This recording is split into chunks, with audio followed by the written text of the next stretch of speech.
Subscribe करें हमारे channel साइडबैटेक को और देखें आज बीपीएससी में पूछे गए बहुविकल्पी प्रश्नों के लिए वन लाइनर आंसर का पार्ट 2 वीडियो फ्रेंड्स।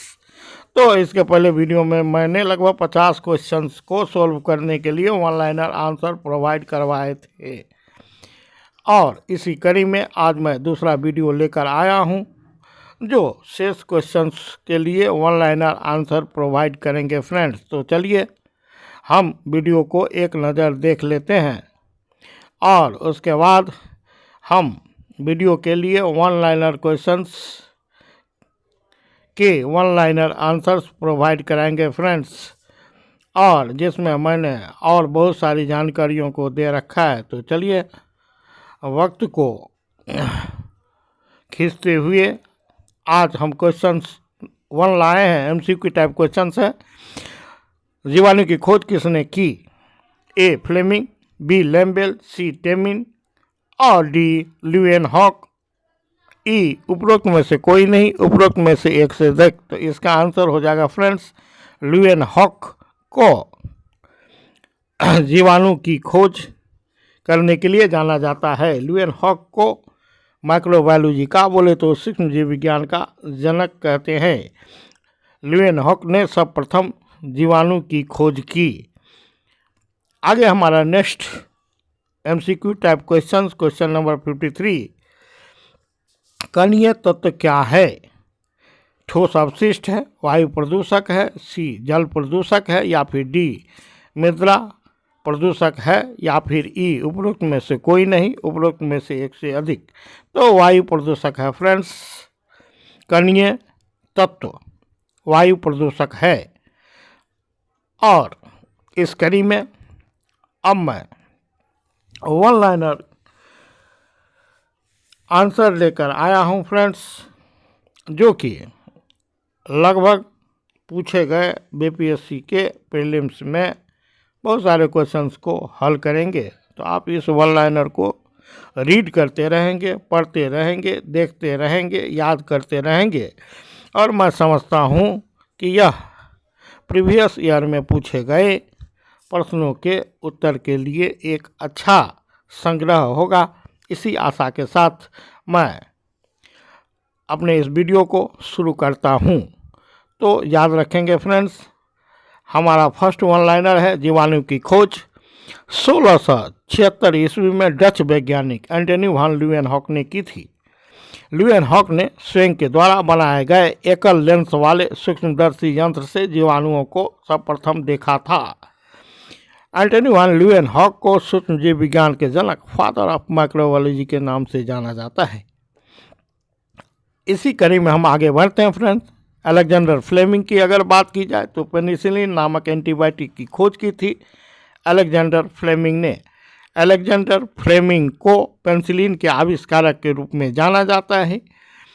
प्रतिजैविक या एंटीबायोटिक क्या है फ्रेंड्स? तो प्रतिजैविक या एंटीबायोटिक एक पदार्थ या यौगिक है जो जीवाणु को मार डालता है या उसके विकास को रोकता है। एंटीबायोटिक्स को जीवाणुनाशक एंटीबैक्टीरियल के रूप में जाना जाता है। पेनिसिलिन पहला प्रतिजैविक या एंटीबायोटिक था। जहाँ तक फिजिक्स भौतिकी की बात करें तो फ्लेमिंग के दाएं हाथ और बाएं का नियम भी आप याद रखेंगे। आगे की हम बात करें फ्रेंड्स, कणीय तत्व वायु प्रदूषक है। लेसेंट प्लेनेटरी हेल्थ रिपोर्ट के अनुसार सूक्ष्म कणिका पदार्थ प्रदूषण की मात्रा में हुई सूक्ष्म वृद्धि हृदय के लिए हानिकारक घातक हो सकती है। आगे की ओर बढ़ेंगे फ्रेंड्स। दो ऊतक के बारे में है। पहला है पौधों में संवहनी ऊतक जाइलम टिश्यू। संवहनी वैस्कुलर पौधों में जड़ से पानी ऊपर जाइलम टिश्यू से जाता है। तो जाइलम टिश्यू की बात हो रही है। Job for xylem, job for जल, आप इसे याद रखेंगे। Job for xylem, job for जल, फॉर फ्लेम, फॉर फूड। तो मैं बात करूं दो प्रकार के संवहनी ऊतक की जो जटिल ऊतक हैं, पौधों में पाए जाते हैं। पहला है जाइलम ऊतक, जाइलम टिश्यू, जो जड़ के द्वारा अवशोषित जल को पौधों के ऊपरी भागों में बोले तो वायवीय भागों में पहुंचाता है, खासकर पत्ती में, जहां प्रकाश संश्लेषण की क्रिया होती है और भोजन का निर्माण होता है। नेक्स्ट है हमारा फ्लोएम टिश्यू। संवहनी वेस्कुलर पौधों में पत्तियों से खाद्य पदार्थ अन्य सभी भागों में फ्लोएम टिश्यू से जाता है। इसे हम इस प्रकार समझेंगे फ्रेंड्स, पत्तियों में प्रकाश संश्लेषण के द्वारा बने हुए खाद्य पदार्थ को पौधों के विभिन्न भागों में पहुंचाने वाला टिश्यू फ्लोएम टिश्यू है। और शॉर्टकट में मैंने जैसा कि बताया, xylem tissue, jaw for xylem, jaw for जल, जल के परिवहन के लिए, फ्लोएम टिश्यू, फॉर फूड, और फूड मीन्स खाद्य पदार्थों के परिवहन के लिए।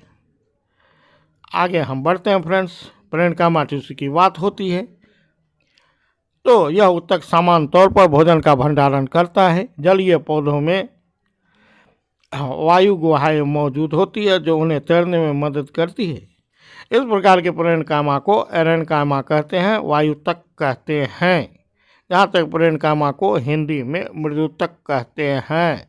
मेरिस्टेमेटिक टिश्यू की अगर बात करें, विभोजक की बात करें, तो इसमें लगातार वृद्धि होती है। इसकी कोशिकाओं में लगातार विभाजन होता रहता है, इस टिश्यू में वृद्धि होती रहती है और यह ऊतक पौधों में वृद्धि और विकास के लिए उत्तरदायी होता है। आप इसे भी याद रखेंगे। मनुष्य के शरीर के सामान्य ताप की अगर बात करें तो यह 36.9 डिग्री सेंटीग्रेड सेल्सियस होता है फ्रेंड्स। और फ़ारेनहाइट स्केल पर अगर मानव शरीर के सामान्य ताप की बात करें तो 98.6 डिग्री फ़ारेनहाइट होता है। तो आप इसे याद रखेंगे।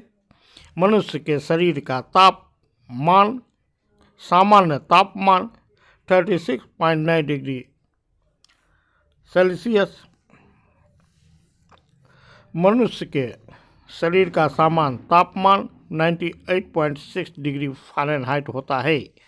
जहाँ तक तापमान के नियंत्रण की बात है तो वह हाइपोथैलेमस करता है फ्रेंड्स। हाइपोथैलेमस शरीर के तापमान का नियंत्रण करता है। आप इसे भी याद रखेंगे। हाइपोथैलेमस को सुपर मास्टर ग्रंथि कहते हैं।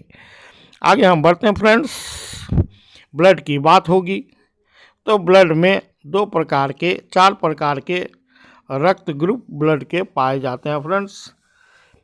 और ये 4 प्रकार के रक्त ग्रुप हैं ए, बी और ओ।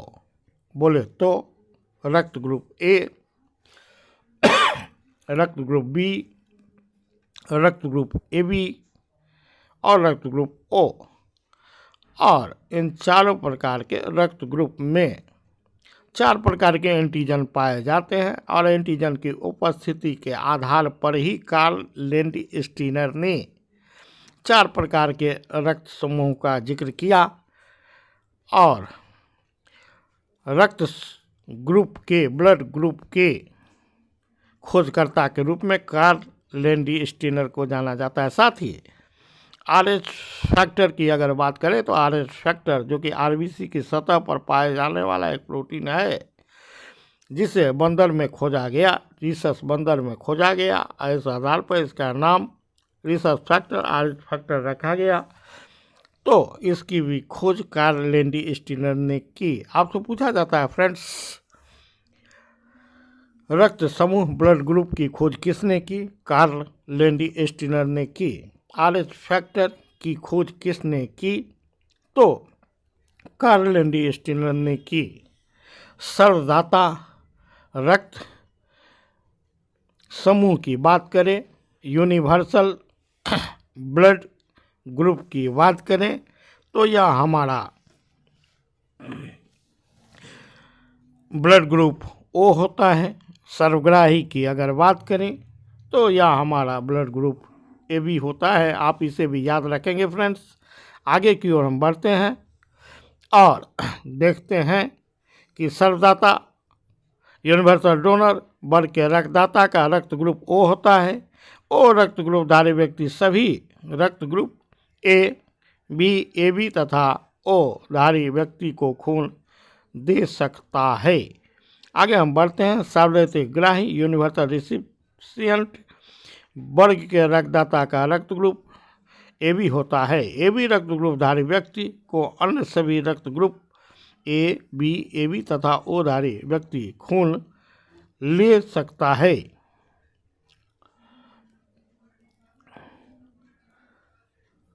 परंतु AB रक्त ग्रुपधारी व्यक्ति किसी दूसरे रक्तधारी व्यक्ति को खून नहीं दे सकता है।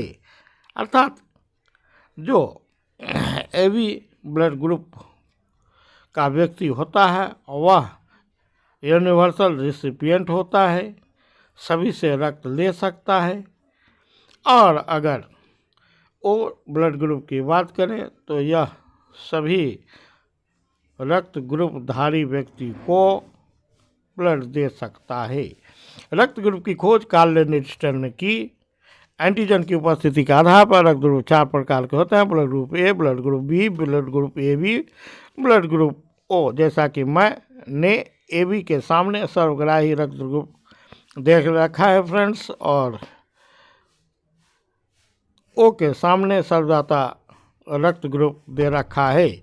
RH फैक्टर की खोज कार्ल लिंडस्टर ने की। RH फैक्टर उपस्थिति और अनुपस्थिति के आधार पर रक्त RH पॉजिटिव या RH नेगेटिव होता है। दुनिया का दुर्लभ रक्त ग्रुप O नेगेटिव होता है, परंतु O रक्त समूह से भी दुर्लभ एक और बॉम्बे ब्लड ग्रुप है। इस रक्त ग्रुप को रेयरेस्ट ब्लड ग्रुप भी कहा जाता है। आगे हम बढ़ते हैं friends. O negative blood group पूरे विश्व में 0.0004% लोगों में ही पाया जाता है। बॉम्बे ब्लड ग्रुप की अगर बात करें तो बॉम्बे के लोगों में इस प्रकार का ब्लड ग्रुप पाया जाया था। आगे हम बढ़ते हैं फ्रेंड्स। आपके क्वेश्चन में पूछा जाता है कि ऑस्टियोलॉजी किसका अध्ययन है, हेमेटोलॉजी किसका अध्ययन है। तो ये जीव विज्ञान की शाखा है और इसके बारे में मैं आपको विस्तृत जानकारी जो महत्वपूर्ण जीव विज्ञान की शाखा है उसके बारे में दे रहा हूँ फ्रेंड्स। एनाटॉमी की बात करें, एनाटॉमी शरीर एवं विविध अंगों की विच्छेदन द्वारा प्रदर्शित सकल संरचना का अध्ययन है। आप यहाँ अंगों पढ़ेंगे फ्रेंड्स। एस्ट्रोलॉजी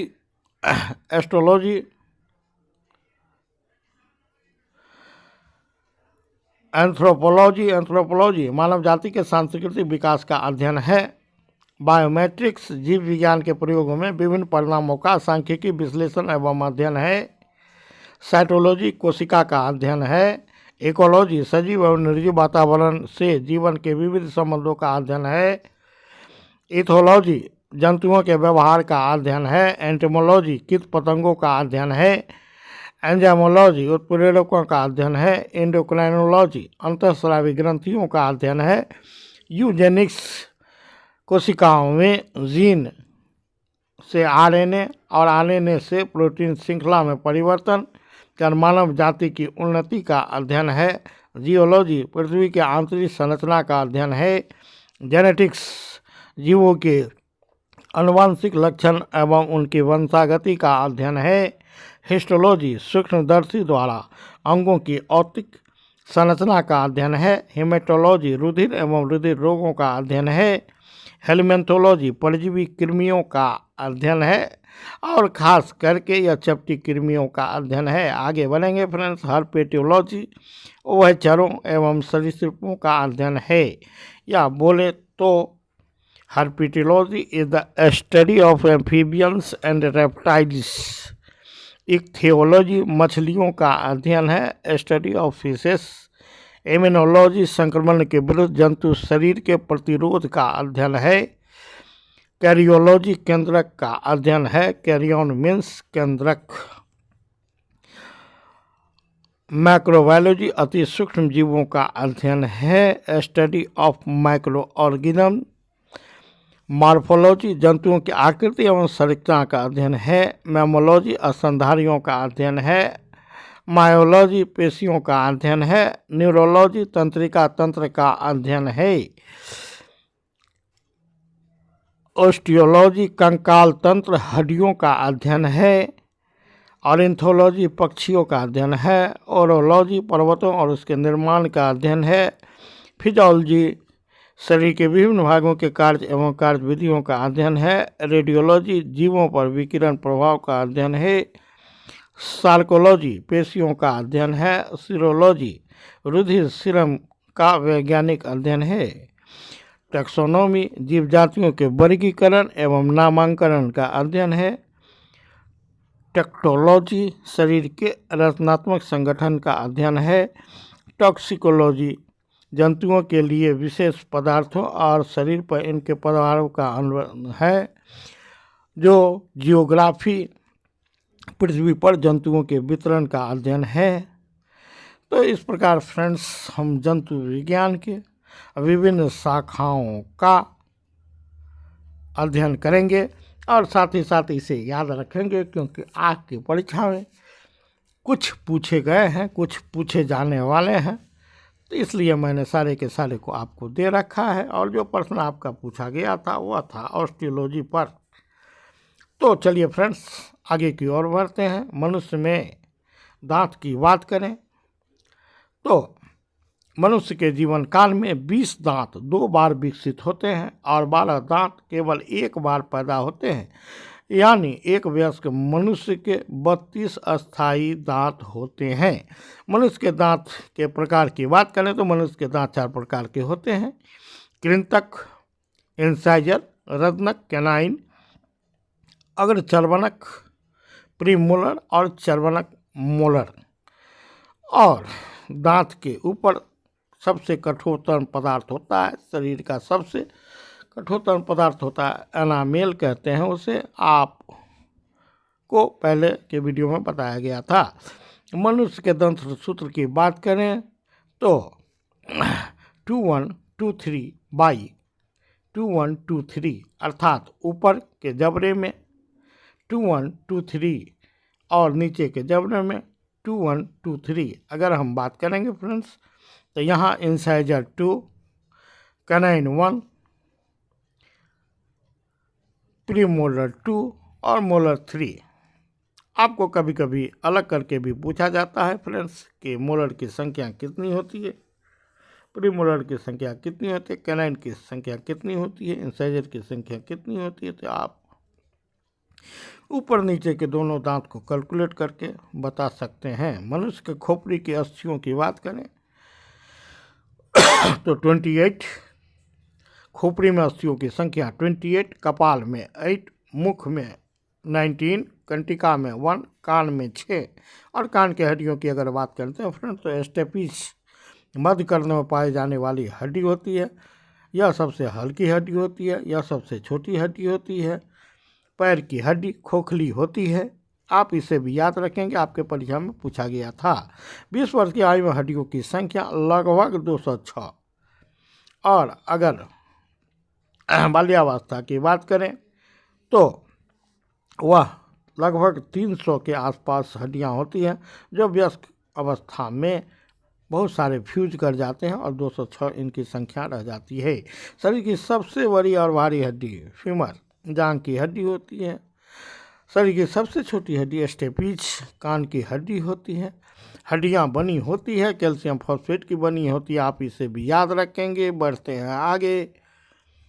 कशेरुकी रज्जु बोले तो स्पाइनल कॉर्ड से 31 जोड़ी तंत्रिकाएं निकलती है जो शरीर के विभिन्न अंगों में जाती हैं। मानव मस्तिष्क से 12 जोड़ी कपाल तंत्रिकाएं निकलती है जो आँख, नाक, चेहरे इत्यादि में जाती है।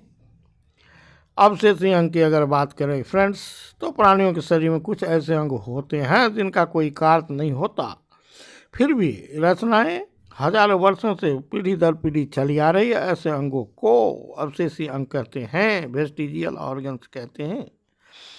और वास्तव में यह विकास की क्रमिक धारा को बताती है, बोले तो ऑर्गेनिक एवोल्यूशन को बताती है, और साथ ही साथ लामार्कवाद के प्राकृतिक उपार्जित लक्षणों के वंशागति को बताती है, अनुकूलता को बताती है। और यह बताती है कि समय के साथ जंतुओं में अनुकूलन आया और जंतु विभिन्न वातावरण के प्रति अनुकूलित हो गए और यह भी एक विकास की धारा थी, ये विकास का चलन था फ्रेंड्स। तो इस क्रम में आपके परीक्षा में पूछा गया है, आपको दिया रहेगा 4 ऑप्शन 5 ऑप्शन आपको पूछा जाएगा, इसमें से कौन अवशेषी अंग है अथवा इसमें से कौन अवशेषी अंग नहीं है, जैसा कि MCQ टाइप में आप हमारे नेक्स्ट आने वाले वीडियो में देखेंगे फ्रेंड्स। तो यहाँ मैंने कुछ अवशेषी अंगों के नाम दे रखे हैं। पहला है निक्टिएटिंग पर्दा जो आँखों से संबंधित है, दूसरा है कर्णपाली की कर्नाभ मांसपेशियाँ, ऑरिकुलर मसल ऑफ पिन्ना, तीसरा है वर्मी फॉर अपेंडिक्स, चौथा है पुच्छ कशेरुकाएँ टेल वर्टिब्री, और 3 से 5 टेल वर्टिब्री मिलकर कोशिक्स की रचना करती है। आप इसे याद रखेंगे। आपको पूछता है कि कौन सी अवशेषी अंग है और उसमें आपको दे रखा होगा कोशिक्स, तो इसे आप याद रखेंगे। आगे हमारा है त्वचा के वाल, हेयर ऑफ स्किन, और अकलदार तीसरा मोलर दंत, यह भी अवशेषी अंग है। और कभी कभी आपको दे रखा होगा कि कृंतक, तो कृंतक जो इंसाइजर है वह हमारा अवशेषी अंग नहीं है। और बहुत सारे जंतुओं में बहुत सारे ऐसे अंग पाए जाते हैं जिसकी उसको उपयोगिता नहीं रह गई, बट वे आज भी उसमें उपस्थित हैं। जैसे बिना उड़ने वाले पक्षियों में अग्रपाद जो कि डैरा के रूप में परिवर्तित होती है, उसकी कोई आवश्यकता नहीं, फिर वो विद्यमान है। चलिए फ्रेंड्स, आगे की ओर बढ़ते हैं। जैविक सिस्टम में रासायनिक प्रक्रिया को तेज करने में उत्तरदायी पदार्थ एंजाइम होता है। एंजाइम की बात करें तो एंजाइम प्रोटीन होता है और यह हमारे शरीर में जो प्रतिक्रिया होती है, बायोकेमिकल रिएक्शन होते हैं, जैव रासायनिक प्रतिक्रिया होती हैं, जैसे कि भोजन का पचना और श्वसन से जुड़े हुए बहुत सारे एंजाइम, माइटोकॉन्ड्रिया से जुड़े हुए बहुत सारे एंजाइम, ये सारे के सारे एंजाइम हमारे शरीर में जैव रासायनिक क्रिया को या तो तेज करते हैं या धीमा करते हैं। और इन्हें जैव रसायन कहते हैं, बोले तो बायोकेमिकल कहते हैं। विटामिन सी की बात करें फ्रेंड्स, तो इसका रासायनिक नाम एस्कॉर्बिक अम्ल होता है। प्रमुख स्रोत रसदार फल, आंवला, नींबू, अमरूद, संतरे, हरी और लाल शिमला मिर्च, केला, ब्रोकली, पपीते, स्ट्रॉबेरी, अनानास, कीवी और आम विटामिन बी से भरपूर होता है, अर्थात विटामिन सी इनमें प्रचुर मात्रा में पाया जाता है। विटामिन सी की कमी के कारण स्कर्वी रोग होता है। अगर प्रमुख स्रोत की बात करें तो आपसे पूछा जाता है विटामिन सी सबसे अधिक किसमें पाया जाता है, तो आंवला में पाया जाता है, या आंवला किस विटामिन का सबसे अच्छा स्रोत है, तो आपका आंसर होगा विटामिन सी। आपका आंसर होगा एस्कॉर्बिक एसिड। आगे हम बात करें फ्रेंड्स, विटामिन सी नहीं पाया जाता है, दूध में नहीं पाया जाता है। विटामिन सी किस प्रकार का विटामिन है, पानी में घुलनशील है और शरीर इसे स्टोर करके नहीं रखता है। जहाँ तक विटामिन बी की बात है, वह भी जल में घुलनशील है। आपको पूछा जाता है फ्रेंड्स, जल में घुलनशील विटामिन कौन कौन है, तो बी और सी जल में घुलनशील विटामिन है। बाकी के जो शेष विटामिन है वह वसा में घुलनशील है। तो इस प्रकार के क्वेश्चन पूछे जाते हैं और इसके लिए आप वीडियो को देख सकते हैं, किसी भी वीडियो को देख सकते हैं। और इस पर मैंने वीडियो भी लाया है फ्रेंड, ब्रेन विटामिन के बारे में, आप उसे भी देखेंगे और याद करेंगे। सारी बातों को एक जगह समाविष्ट करना बहुत ही कठिन होता है। जहाँ तक हुआ है मैंने आपको जानकारी दी, से जानकारी आप वीडियो को देख कर लेंगे। आगे हम बढ़ते हैं फ्रेंड, विटामिन सी के कार्य को देखते हैं। विटामिन सी चर्म रोग को स्वस्थ रखने के लिए जरूरी है। तो चर्म रोग को स्वस्थ रखने के लिए जरूरी है vitamin C. Vitamin C skin में कोलेजन के निर्माण को बढ़ाता है। कोलेजन एक प्रोटीन फाइबर है जो स्किन को स्ट्रेंथ देता है और इसे फर्म रखता है। उम्र बढ़ने के साथ कोलेजन का निर्माण प्राकृतिक तौर पर घटता जाता है। कोलाजन ऊतकों के निर्माण के लिए आवश्यक प्रोटीन है। यही कारण है कि स्कर्वी रोग के मरीज में घाव भरने में ज़्यादा समय लगता है। विटामिन सी की अगर बात करें फ्रेंड्स, तो एक्यूट रेस्पिरेटरी संक्रमण को रोकने में भी मदद करता है। विटामिन सी की अगर बात करें तो विटामिन सी कैंसर के इलाज में मददगार है। विटामिन सी की अधिक खुराक कैंसरकारी ऊतकों के विकास की गति को कम करता है। विटामिन सी की अगर बात करें तो अध्ययनों में पाया गया है कि विटामिन सी क्षय रोग, टीबी के इलाज में भी मददगार है। विटामिन सी की अगर बात करें तो विटामिन सी हृदय के स्वास्थ्य, एनीमिया के इलाज, कोलेस्ट्रॉल लेवल को कम करने, मोतियाबिंद और डायबिटीज जैसी बीमारियों को कंट्रोल करने भी में अहम भूमिका निभाता है। हमारा नेक्स्ट जो आंसर टाइप है फ्रेंड्स, वह है कि कोशिका में 80% जल होता है। आपको पूछा जाता है कोशिका में कितना प्रतिशत जल होता है, तो आपका आंसर होगा 80%। और अगर शरीर की बात करें तो 65% से 70% तक जल होता है। तो दो क्वेश्चंस बनते हैं, शरीर में कितना प्रतिशत जल होता है, 65 से 70%।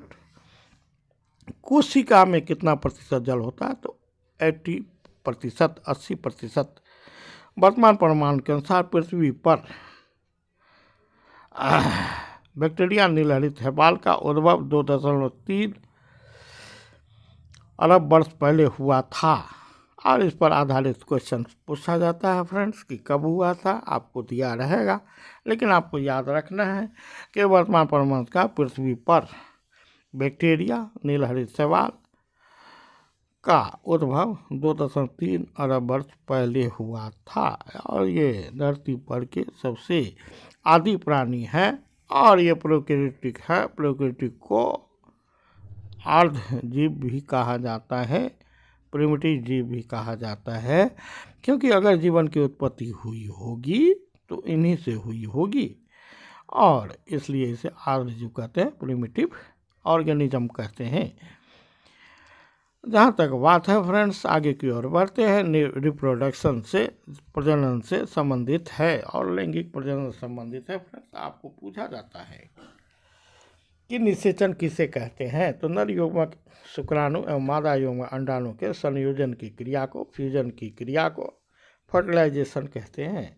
आपसे पूछा जाता है फर्टिलाइजेशन की क्रिया कहाँ होती है, तो मनुष्य में फर्टिलाइजेशन की क्रिया अंडवाहिनी में होती है, या बोले तो फैलोपियन नलिका में होती है। आपसे पूछा जाता है मनुष्य में किस प्रकार का निषेचन होता है, किस प्रकार का फर्टिलाइजेशन होता है, तो मनुष्य में आंतरिक निषेचन होता है, इंटरनल फर्टिलाइजेशन होता है, अर्थात मादा शरीर के अंदर निषेचन की क्रिया होती है।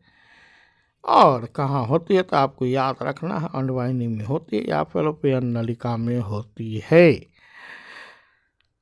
नेक्स्ट है हमारा निषेचन के फलस्वरूप द्विगुणित युग्मनज जायगोट का निर्माण होता है। जायगोट में माइटोसिस कोशिका विभाजन के द्वारा वर्ण का निर्माण होता है और वर्ण में विकास के फलस्वरूप शिशु का विकास होता है। आगे हम बढ़ते हैं फ्रेंड्स। मनुष्य की बात करें तो मनुष्य का वैज्ञानिक नाम होमोसेपियंस होता है। आधुनिक मानव को किस नाम से जाना जाता है, होमोसेपियंस के नाम से जाना जाता है। दो क्वेश्चंस बने हैं, मनुष्य का वैज्ञानिक नाम होमोसेपियंस, आधुनिक मानव होमोसेपियंस। आधुनिक मानव के पूर्वज अफ्रीका में 2 लाख साल पहले सबके पूर्वज अफ्रीकी थे। आधुनिक मानव के पूर्वज अफ्रीकी थे, 2 लाख साल पहले अफ्रीका में इनके अवशेष पाए गए हैं। आधुनिक मनुष्य का पूर्वज क्रो-मैग्नोन मानव अवस्था से गुजरकर वर्तमान मनुष्य तक पहुंच पाई है। और अगर हम बात करें फ्रेंड्स जैव विकास की, तो इससे भी बहुत सारे क्वेश्चंस बनते हैं। विकास का मुख्य कारक है प्राकृतिक वरण, नेचुरल सिलेक्शन। चार्ल्स डार्विन ने जैव विकास के प्राकृतिक वर्ण सिद्धांत, थ्योरी ऑफ नेचुरल सिलेक्शन का प्रतिपादन किया था। आप इसे भी याद रखेंगे। BBI question for your answer, for your examination, for your future. और आगे बढ़ते हैं इसी कड़ी में फ्रेंड्स। शैवाल और कवक की जहाँ तक बात है तो शैवाल प्रकाश संश्लेषी छोटे पौधे होते हैं, थैलोफाइटा के आते हैं पौधे, और ये प्रकाश संश्लेषण द्वारा अपना भोजन का निर्माण कर सकते हैं। जहाँ तक कवक की बात है तो ये बिना क्लोरोफिल वाले होते हैं फ्रेंड्स, और इनमें प्रकाश संश्लेषण के द्वारा अपने भोजन के निर्माण की क्रिया नहीं हो पाती है, भोजन का निर्माण नहीं कर पाते। बट शैवाल और कवक के मिलने से लाइकेन बनता है और दोनों एक दूसरे पर सहजीवी होते हैं, सहजीवता का जीवन जीते हैं। दोनों एक दूसरे की मदद करते हैं, दोनों एक दूसरे को सहायता पहुंचाते हैं, साथ रहते हैं, साथ जीते हैं, और बहुत ही अच्छा इनके बीच में सहसंबंध होता है, और जिसे सहजीवता म्यूचुअलिज्म कहते हैं। आपको यह भी क्वेश्चन पूछा जाता है कि शैवाल और कवक के मिलने से किसका निर्माण होता है, तो लाइकेन का निर्माण होता है। शैवाल और कवक के बीच किस प्रकार का संबंध होता है, सह संबंध होता है, सहजीवता का संबंध होता है, म्यूचुअलिज्म का संबंध होता है। और आपसे पूछा जाता है लाइकेन वायु प्रदूषण का सूचक है या नहीं, तो है। यह वातावरण में सल्फर डाइऑक्साइड के प्रदूषण का सूचक है, और ऐसे वातावरण में जहाँ सल्फर डाइऑक्साइड की मात्रा अधिक होगी लाइकेन का विकास होगा। लाइकेन का संबंध लिटमस पत्र से है, लाइकेन से लिटमस पत्र बनता है, जिससे रसायन की प्रयोगशाला में अम्लीय और क्षारीय होने के गुण का पता लगाया जाता है। हमारा नेक्स्ट क्वेश्चन फ्रेंड्स, आगे की ओर बढ़ते हैं इसी कड़ी में हम कि प्रतिवर्ती क्रियाओं का नियंत्रण केंद्र कौन सा है, तो मेरु रज्जु है, करेसु रज्जु है। प्रतिवर्ती क्रियाएं कि अगर हम बात करें फ्रेंड्स, सहसा अकस्मात बहुत सारे क्रियाएं हम करते हैं, हमारे शरीर में क्रिया होती है, जैसे आँख को देखते ही पीछे हट जाना, भय के मुद्रा में ऐसी कोई समस्या आती है तो हम पीछे की ओर एकाएक बढ़ जाते हैं। और इस क्रिया के बारे में कहा जाता है कि शरीर में तत्क्षण हम प्रतिक्रिया करते हैं, और इसकी सूचना बाद में मस्तिष्क को दी जाती है। मस्तिष्क को नियंत्रण में इस प्रकार की क्रियाएं नहीं होती है। आगे की ओर बढ़ते हैं फ्रेंड्स। विकास का कारण पीढ़ी से पीढ़ी अनुकूलन है, अडॉप्टेशन है। कच्चे फलों को पकाने की जहाँ तक बात होती है तो कच्चे फलों को पकाने के लिए एथिलीन का प्रयोग किया जाता है। यह एक पादप हार्मोन है।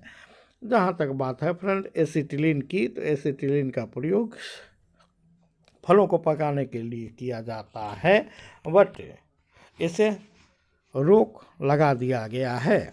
एसिटिलीन विस्फोटक होता है फ्रेंड्स।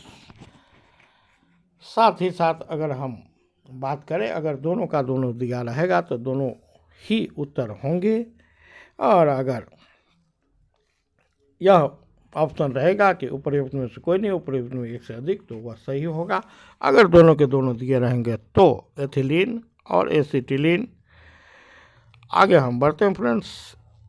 माँ पौधों की भांति पौधा बीजों और तनों के काट दोनों से मिलता है, क्यों?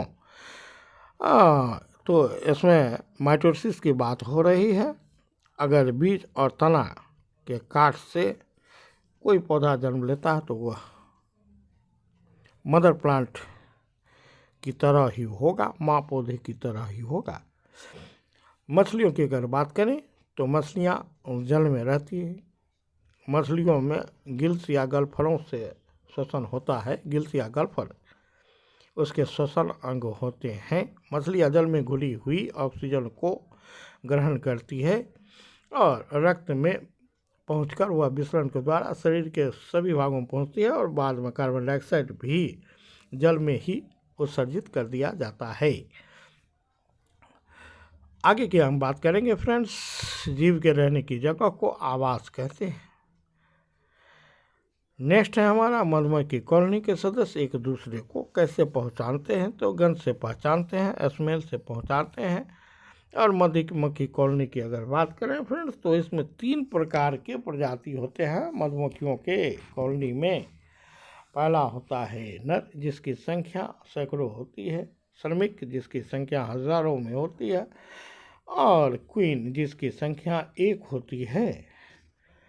और यह भी एक अलग प्रकार के कॉलोनी का निर्माण करता है फ्रेंड्स, और यह अपने आप में प्रकृति में बहुत ही दिलचस्प कॉलोनी बनाती है फ्रेंड्स। अगर आप पढ़ेंगे तो जानेंगे, और इसके लिए मैं आने वाले समय में एक अलग से वीडियो लाऊंगा फ्रेंड्स। मायोग्लोबिन में लोहा धातु पाई जाती है। मायोग्लोबिन लोहा और ऑक्सीजन युक्त प्रोटीन है। हेमोग्लोबिन की बात करें तो हेमोग्लोबिन में लोहा धातु पाई जाती है। हेमोग्लोबिन के कारण रक्त का रंग लाल होता है। हेमोग्लोबिन ऑक्सीजन के परिवहन में मदद करती है। लेकिन यहाँ बात हो रही है मायोग्लोबिन की, तो आप याद रखेंगे मायोग्लोबिन में लोहा धातु पाई जाती है। मायोग्लोबिन लोहा और ऑक्सीजन युक्त प्रोटीन है। आगे बढ़ते हैं फ्रेंड। मनुष्य के खून की शुद्धिकरण की प्रक्रिया को डायलिसिस कहते हैं। और यहाँ बात हो रही है वृक्क की, तो वृक्क हमारे शरीर में शुद्धिकरण का काम करता है। यह रक्त में से अवशिष्ट पदार्थों को छानता है और इसे मूत्र के रूप में शरीर के बाहर भेज देता है। और उसमें उपस्थित यूरिया होती है, जो कि बहुत ही घातक पदार्थ होता है फ्रेंड्स, घातक उत्सर्जी पदार्थ होते हैं। तो बात करें फ्रेंड्स, मनुष्य के खून की शुद्धिकरण प्रक्रिया डायलिसिस कहलाती है। वृक्क या गुर्दे रक्त को फिल्टर करते हैं और हानिकारक अवशिष्ट उत्पादों, अतिरिक्त तरल पदार्थ को मूत्र में स्थानांतरित करके हटा देते हैं। और गुर्दे की अगर बात करें, वृक्क की अगर बात करें, तो वृक्क की रचनात्मक और कार्यात्मक इकाई नेफ्रॉन होती है। आप हमारे वीडियो उत्सर्जी तंत्र को देखेंगे तो आपको बहुत सारी जानकारी मिलेगी। और शरीर में अमोनिया सबसे अधिक घातक होता है। अमोनिया और कार्बन डाइऑक्साइड के मिलने से यूरिया का निर्माण होता है। यूरिया का निर्माण कहाँ होता है? यूरिया का निर्माण लीवर में होता है, यकृत में होता है। और अगर आपसे पूछा जाए कि उस साइकिल को क्या कहते हैं जिससे यूरिया का निर्माण होता है, तो उसे ऑर्निथाइन साइकिल कहते हैं। आप इसे भी याद रखेंगे। आगे हम बढ़ते हैं। क्या है वन नेशन वन डायलिसिस कार्यक्रम और इसे क्यों लॉन्च किया गया है? यह कार्यक्रम केंद्र सरकार द्वारा राष्ट्रीय स्वास्थ्य मिशन के तहत प्रधानमंत्री राष्ट्रीय कार्यक्रम के तहत शुरू किया गया एक योजना है, जिसमें देश में कहीं भी ज़रूरतमंद मरीजों को डायलिसिस की सुविधा प्राप्त होगी।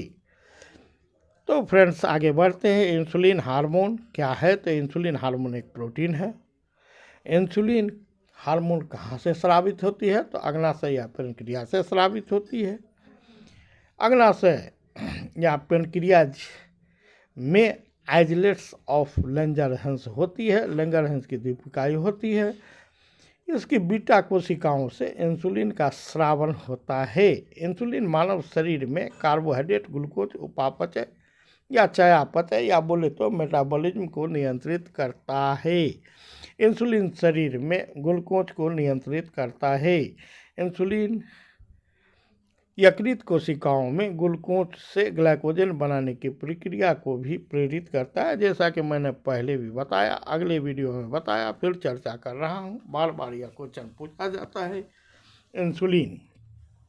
इंसुलिन की कमी से मधुमेह होता है, डायबिटीज होता है, और मनुष्य के मूत्र के द्वारा शरीर से शर्करा का दोहन होता है। ग्लूकोज और ग्लाइकोजन दोनों कार्बोहाइड्रेट के स्वरूप है, और यकृत में ग्लूकोज से ग्लाइकोजन बनता है। और उपवास के समय, जैसा कि मैंने पहले बताया था, शरीर में ऊर्जा की कमी होने पर ग्लाइकोजन पुनः ग्लूकोज में बदलती है, और यह इंटर कन्वर्सन होता रहता है। बोले तो ग्लूकोज से ग्लाइकोजन, ग्लाइकोजन से ग्लूकोज।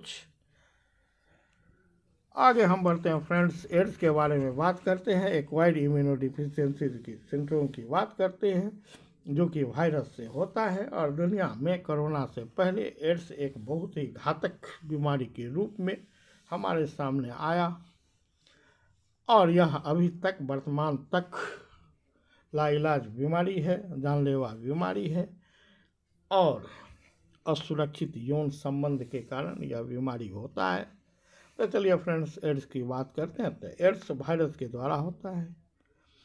एड्स किस वायरस के द्वारा होता है? तो HIV वायरस के द्वारा होता है। एड्स का पूर्ण रूप क्या होता है? तो एक्वायर्ड इम्यूनो डिफिशियंसी सिंड्रोम होता है फ्रेंड्स। HIV का पूर्ण रूप क्या होता है? ह्यूमन इम्यूनो वायरस होता है। आगे हम बात करें फ्रेंड्स, HIV का पूर्ण रूप ह्यूमन डिफिशियंसी वायरस होता है। और एक रोग की बात हो रही है फ्रेंड्स, यहाँ वर्णनता के बारे में बात हो रही है। अंग्रेजी में बोले तो कलर ब्लाइंडनेस की बात हो रही है। स्त्रियों की तुलना में पुरुष अधिक वर्णनता पीड़ित हो सकते हैं क्योंकि उनमें केवल X क्रोमोसोम पाया जाता है। हम लोग जानते हैं फ्रेंड्स कि स्त्रियों में X क्रोमोसोम पाया जाता है, दोनों के दोनों, और पुरुषों में XY गुणसूत्र पाया जाता है। और वर्णनता के लिए जिम्मेवार जीन X क्रोमोसोम पर होते हैं, इसलिए स्त्रियों की तुलना में पुरुष अधिक वर्णनता पीड़ित हो सकते हैं। आगे हम पढ़ते हैं फ्रेंड्स, इस रोग से पीड़ित व्यक्ति लाल और हरे रंग के बीच में अंतर नहीं कर पाता है। यह एक आनुवंशिक रोग है। आगे हम बढ़ते हैं, एस्पिरिन और एंटीपायरेटिक दवाएं वेदना निवारक होती है, पेन रिलीफ करती है। फ्रेंड्स, एस्पिरिन विलो वृक्ष की छाल से प्राप्त होता है। जहाँ तक वृक्ष के छाल से प्राप्त होने वाले दवाइयों का प्रश्न है तो कुनेन मलेरिया ज्वर की दवा है। कुनेन सिनकोना के छाल से प्राप्त होता है। नेक्स्ट हमारा गेहूं की खेती में नाइट्रोजन युक्त उर्वरक का उपयोग होता है, आप इसे भी याद रखते हैं। नाइट्रोजन युक्त उर्वरक की आवश्यकता होती है विकास के प्रारंभिक चरण के दौरान। तने और पत्तियों के विकास को बढ़ावा देने के लिए अमोनियम सल्फेट और यूरिया अब तक भारतीय किसानों द्वारा उपयोग में लाए जाने वाले प्रमुख नाइट्रोजन युक्त उर्वरक हैं। हमारा नेक्स्ट क्वेश्चन है क्लोरोफिल। क्लोरोफिल में मैग्नीशियम होता है। पर्णहरित या क्लोरोफिल एक प्रोटीन युक्त जटिल रासायनिक यौगिक है जिसके कारण पत्तों का रंग हरा होता है। पर्णहरित कोशिका के हरित लवक में क्लोरोप्लास्ट उपस्थित होता है। पर्णहरित को फोटोसिंथेटिक पिगमेंट भी कहते हैं जो प्रकाश संश्लेषण के लिए आवश्यक है। क्लोरोप्लास्ट को पौधे का रसोई घर कहते हैं। पौधों में खाना तैयार होने की प्रक्रिया प्रकाश संश्लेषण कहलाती है। तो यहाँ 3-4 क्वेश्चंस आपको बनते हैं। पहला, पर्णहरित किस में पाया जाता है? तो क्लोरोप्लास्ट में पाया जाता है। क्लोरोप्लास्ट को क्या कहते हैं? पौधे का रसोई घर कहते हैं। पर्णहरित को क्या कहते हैं? फोटोसिंथेसिस पिगमेंट कहते हैं। पौधों में भोजन बनाने की क्रिया को क्या कहते हैं? फोटोसिंथेसिस कहते हैं। चलिए नेक्स्ट आगे बढ़ते हैं फ्रेंड्स। जीवन चक्र की दृष्टि से पौधे का सबसे महत्वपूर्ण अंग पुष्प होता है। पुष्प के अंडाशय में बीज का निर्माण होता है जिससे पौधे की उत्पत्ति होती है।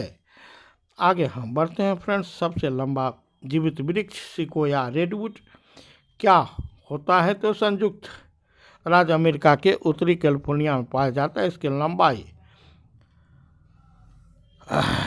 379 फीट बोले तो 115.5 मीटर तक होती है। एस्पिरिन एंटीपायरेटिक है, आप इसे भी याद रखेंगे।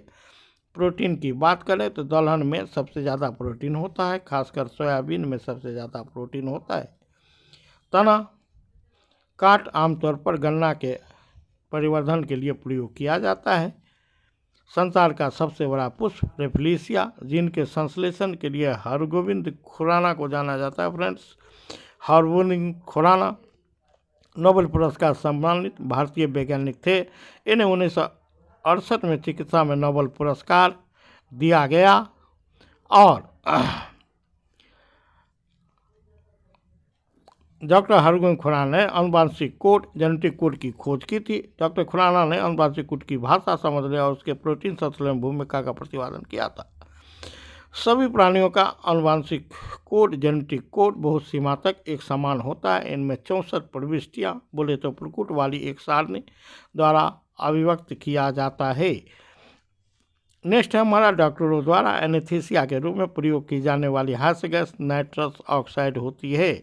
आर्कियोप्टेरिक्स की बात करें फ्रेंड्स तो आर्कियोप्टेरिक्स में दोनों के गुण थे, पक्षी के और सरीसृप के।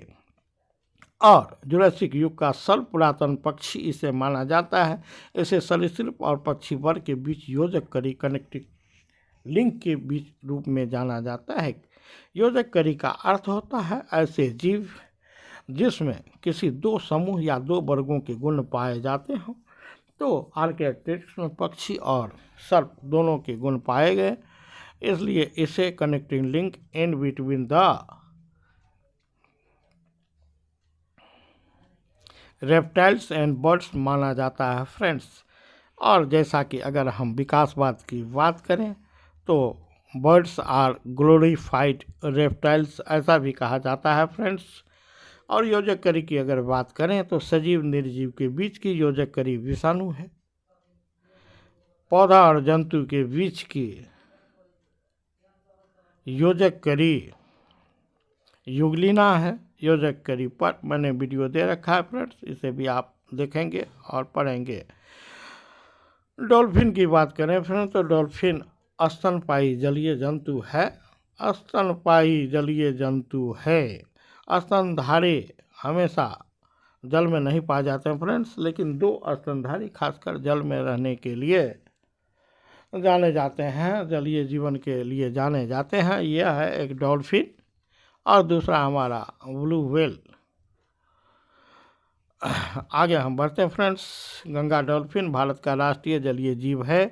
टीबी की बात करें, ट्यूबरकुलोसिस की बात करें तो टीबी को अन्य कई नामों से जाना जाता है, जैसे तपेदिक क्षय रोग तथा यक्षमा। और टीबी माइक्रोबैक्टीरियम ट्यूबरकुलोसिस नामक बैक्टीरिया से फैलती है और यह मुख्य रूप से फेफड़ों को नुकसान पहुंचाती है। यह एक घातक बीमारी है। क्षय रोग से प्रतिवर्ष 5 लाख भारतीय मरते हैं। और पूरे विश्व की बात करें तो इसकी संख्या लगभग 30 से 35 लाख तक होती है।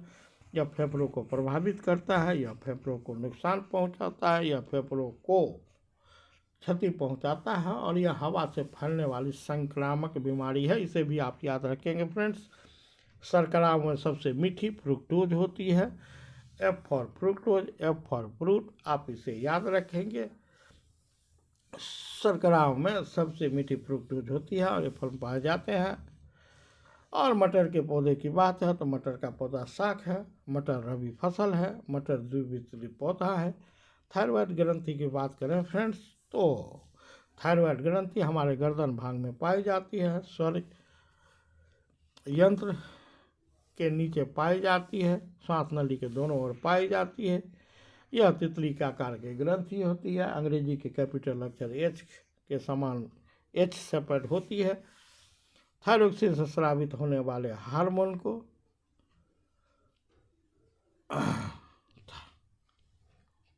थायराइड ग्रंथि से स्रावित होने वाले हार्मोन को थायरोक्सिन कहते हैं। और थायराइड ग्रंथि को थायरोक्सिन स्रावित करने के लिए TSH हार्मोन बोले तो थायराइड स्टिमुलेटिंग हार्मोन जिम्मेवार होता है।